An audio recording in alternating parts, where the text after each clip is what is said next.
emotional intelligence, emotional maturity, what's the difference between the two, and why those are essential for a healthy, mature marriage. But we got married way back then. I was 22, I believe it was at the time. And Luella was about a year and a half older than me. We loved each other and we were friends, but I'll be honest with you, I didn't know how to love well. I really didn't. I never really felt it growing up at home. Looking back at it, if you look at the traits of unhealthy or immature adults, my dad was primarily an emotional adolescent, and so was my stepmother. None of us kids emotionally bonded to her in our childhood. It was very difficult too. She's very harsh and very critical to us. And we were grateful that she gave us food, air, water, and shelter. I mean, all the physical needs that we had to survive were met, but acceptance, approval, tenderness, and comfort, those kind of things were severely lacking by my dad and her. Because they were not healthy, mature adults, they could not raise us to be healthy, mature adults, because you can't raise somebody to be something that you're not. You can't give somebody something if you don't possess it. One of the big topics today, actually for the last 15, 20 years, and still is growing in the corporate world in particular, is the idea of emotional intelligence. Emotional intelligence and emotional maturity. I believe that the reason Lou and I struggled in those early years of marriage is, one, we didn't know what love was, but mostly because we were emotionally immature. I will speak for me.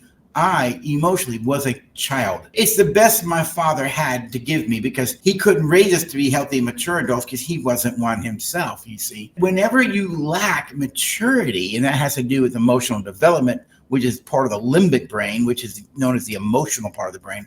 When that part of your brain is not fully developed, you're going to struggle in intimate relations. You're going to struggle with emotional regulation. You're going to struggle with impulse control. You're going to struggle with a lot of things, right? And so we're going to talk about emotional maturity. What is emotional intelligence? And then we're going to look at that. What are traits? What are the traits of emotionally mature people? If you want to have a healthy, strong, loving sense of usness, and that is everything we do and relate well is all about us. When us wins, you both win.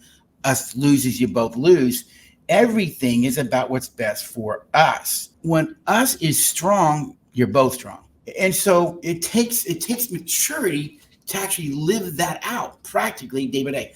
So in this Relate Well Live, we're going to have a conversation on what is emotional intelligence, how is that different than emotional maturity, and then what are traits of mature people, emotionally mature people, so that we can get an idea of what we need to achieve, work towards, all right? When I married in 1984, emotionally, I was a child. And it was probably about nine and a half years into my marriage, I came to the realization that if I don't change me, I'm not going to be able to raise mature kids one day. I'm going to raise unhealthy, immature children. And I didn't want to do that. And let's be honest, I didn't want an immature marriage. I want a healthy marriage. Lou and I came from broken homes. We didn't know what mature love was. All right. Now, if you're listening, you're thinking, okay, Marks, I don't necessarily agree with you. That's okay. You don't have to. You don't have to, particularly as it relates to the nation. You see, our nation mostly is emotional children raising children. There are two really good books written out there about that. One is called The Vanishing American Adult by Ben Sasse. I would encourage you to get that and read it. The Vanishing American Adult by Ben Sasse. The other one is one I enjoyed more.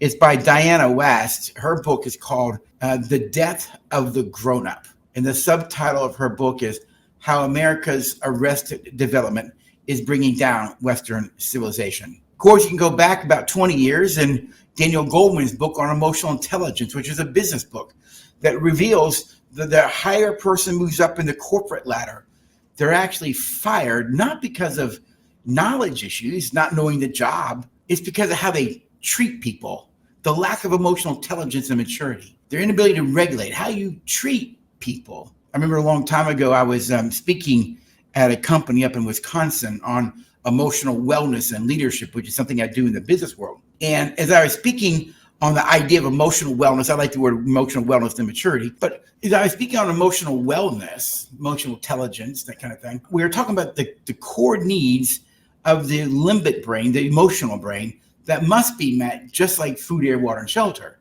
You see, all humans have to bond. All humans must connect from the time we're born to the time we die. And we're talking about what those needs are and how they look, what they look like in the workplace. And one gentleman, now this is a John Deere company up there and wonderful people, but one of the guys says, I'm talking about these 10 core relational needs. He says to me, wait a minute. He said, this is touchy-feely stuff, right? And I said, excuse me? He goes, you're talking about touchy-feely things. And I live by 4 words. If you've been watching my lives at all, I live by 4 words. I call them the 4 protectors of an us: goodwill, respect, humility, and empathy. I live by those things to the best of my ability, not perfectly, but hopefully maturely. And so I asked him, I said, what are you saying? And he goes, we are a bunch of engineers in this room, Dr. Marks. You might want to remember that. And I basically said at that point, I asked permission. I said, can I share a thought with you? He said, sure. I said, do you want to be an engineer of the heart, or do you want to be an engineer who's heartless? And the room was really quiet. And one person goes, I think I get the idea. I don't want them to not be engineers. Be an engineer. But be an engineer or an accountant or those kinds of functions, right, that are very brainy, which is not me, doesn't give you the excuse to mistreat people, to treat them in a heartless way, to disrespect people just because you're an engineer. You see, you can be an engineer with a heart, and you can be an engineer who's heartless. The fact that you treat people as a heartless has nothing to do with whether you're an engineer or not. It has to do with your character. It has to do with emotional development, you see. And so I encourage you, if you want in the corporate world, grab the book Emotional Intelligence. There's a lot of companies out there that do that strictly in the business world. I do that on a small level through our work with Connect Us for Life. But today, we're going to talk about what is emotional intelligence, what is emotional maturity, how are they different, and then what are some traits of emotionally mature people? Because these are the things that affect your marriage. These are the things that affect all relationships, all right? And so that's one of the things we want to kind of jump into here and have that conversation around, all right? So let me kind of give a definition here, if you don't mind, of emotional intelligence. Some people think of it as EI or EQ. Emotional intelligence is the understanding of human emotions. I'm reading from Inspire Business Solutions, an article they have. Emotional intelligence is the understanding of human emotions, your own and those to whom you relate. Think your spouse. The first step to emotional intelligence is to understand your own emotions. You see, emotional intelligence is understanding your emotions. It is being able to label what you actually feel. Emotional intelligence requires self-awareness, which is a knowledge issue. You have to know what you're thinking, what you're feeling. You got to be able to know the label for that emotion. The first step to emotional intelligence is to understand your own emotions. Once you understand your own emotions, you can better understand the emotions of other people. In other words, people who respect themselves tend to respect others. You can't really have compassion for others till you have self-compassion. Once you understand your own emotions, that means you can connect to those things and label them, understand them, have knowledge of them. You can better understand the emotions of other people. Having a high level of emotional intelligence, listen to this, having a high level of emotional intelligence doesn't necessarily mean you will have emotional maturity. There's a difference between emotional intelligence and emotional maturity. All right. It is necessary to have emotional intelligence for you to have emotional maturity, though, because you got to be able to understand emotions. You need to be able to label them. You need to be able to understand what those emotions are so that you would know how to regulate those emotions. Now let's talk about what is emotional maturity. People refer to this as EM, emotional intelligence, EI or EQ. Emotional maturity is known as EM, all right? A high level of emotional maturity is attained once a person has developed emotional intelligence, as well as the minimal level of emotional maturity to decide to use it. Emotional maturity is the application of emotional intelligence. It's the application. In other words, emotionally mature people have the ability to self-regulate. They have the ability to calm themselves down. They have the ability to self-soothe.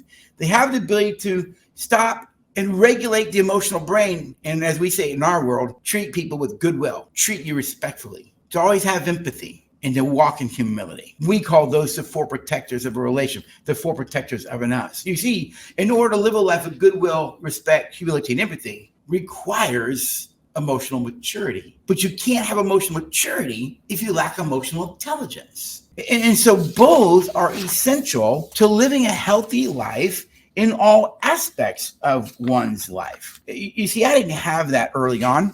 Now, again, I think I told you a little bit minute ago, my father didn't have these things. He wasn't a mature adult. He had a lot of brokenness and he had his own anger issues. He had a lot of impulse issues. My father, I was around 10, 11, bought a cow prod, used to shock us. That's not a mature person. That's an immature person. My stepmother, though, she did always took care of us in terms of food, air, water, and shelter. She was quick to condemn, particularly me, quick to criticize, without any connection to the pain that she was causing early in life, not knowing how to appreciate, not knowing how to approve. I think she struggled with those things in her own journey of life because she had a lot of broken relationships before my father, and my father wasn't real healthy. They never divorced because my father died at age 47 while they were still married, and she went on to marry another gentleman who I think was actually good for her.